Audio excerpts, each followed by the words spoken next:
أعوذ بالله من الشيطان الرجيم. بسم الله الرحمن الرحيم.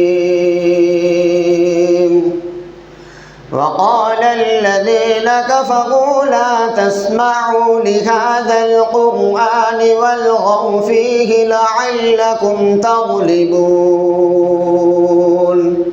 فلنذيقن الذين كفروا عذابا شديدا ولنجزينهم أسوأ الذي كانوا يعملون.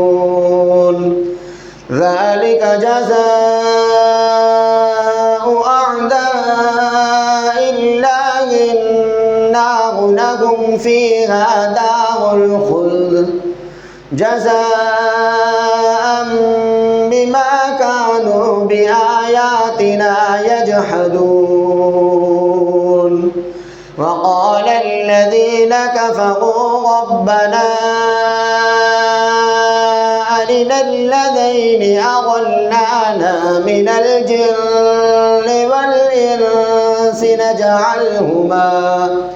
نجعلهما تحت أقدامنا ليكونا من الأسفلين.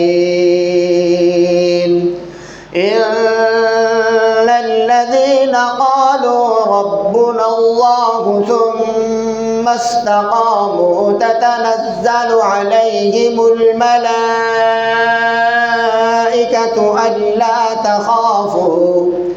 ألا تخافوا ولا تحزنوا وأبشروا بالجنة التي كنتم توعدون.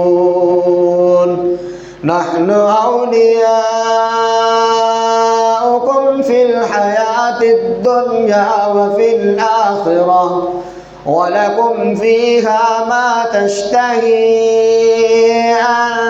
أنفسكم ولكم فيها ما تدعون.